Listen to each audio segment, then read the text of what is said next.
你最近有没有发现，你的孩子变得越来越沉默，不愿意再和你分享他的喜怒哀乐，或者他变得特别容易发脾气，稍稍不顺心就会爆发？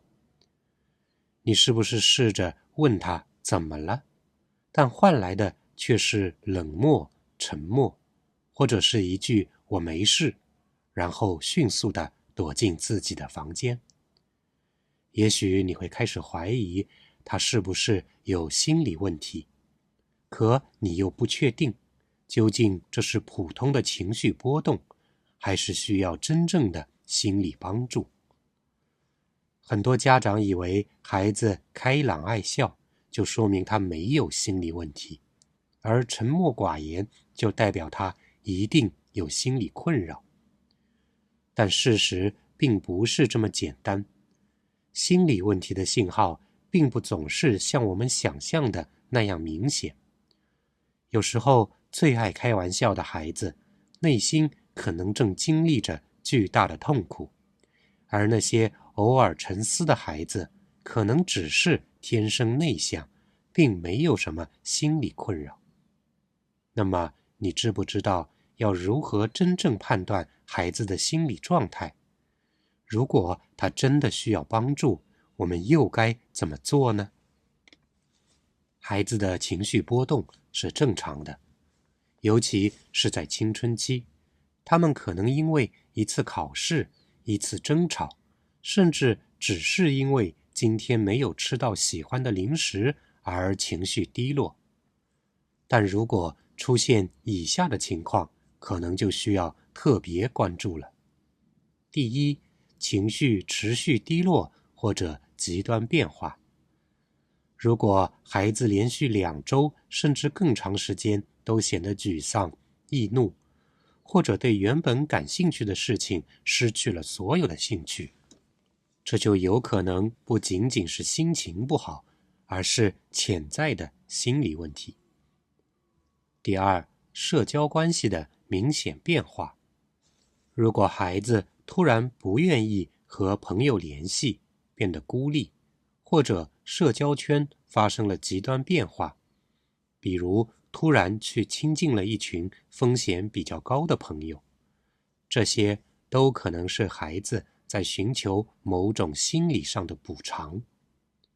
第三，行为上的异常信号，比如睡眠长期不规律，食欲明显变化，突然的学习成绩骤降，或者出现自残、自我伤害的行为。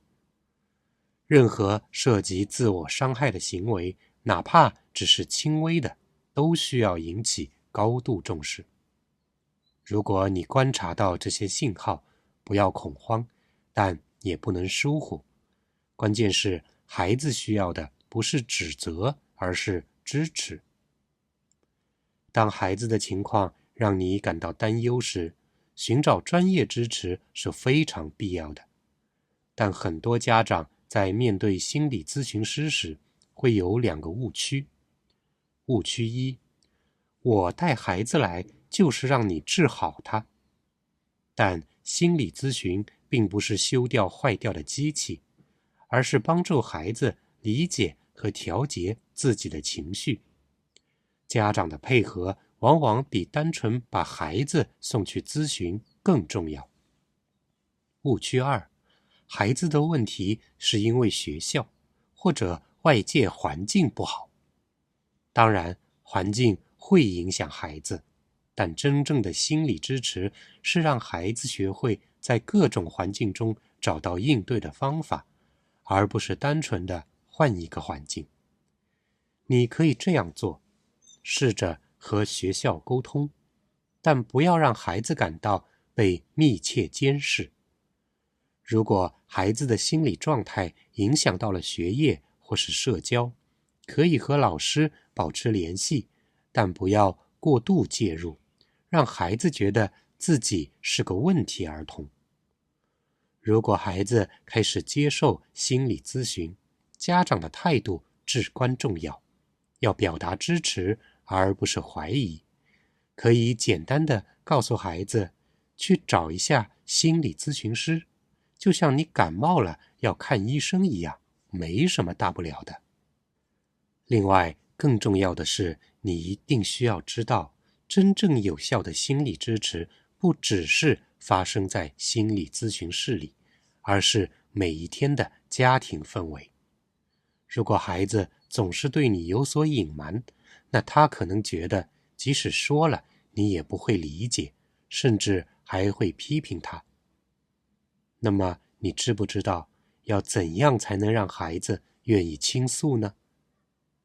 你要少一些审问式的关心，多一些自然的陪伴。与其问你最近怎么了，是不是有什么问题，不如在孩子愿意聊天的时候，顺势问一句：最近学校怎么样啊？有什么有趣的事吗？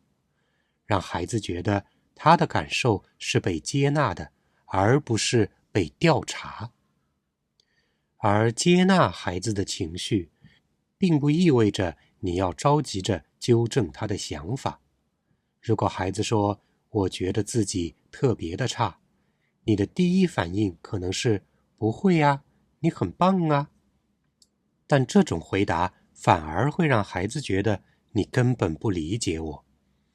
更好的回应方式是，你为什么会这么觉得？最近发生了什么？要让孩子把他的感受说出来，而不是直接反驳他。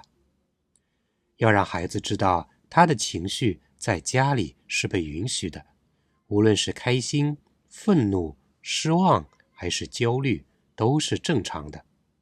一个孩子只有知道自己的情绪不会被否定，才会敢于表达自己的真实想法。心理健康并不是一张考试成绩单，而是一场长跑。最重要的不是让孩子完美无缺，而是让他们知道，无论遇到什么，他们都不是孤单的。如果你觉得今天的内容对你有所启发，一定记得点赞、订阅和转发。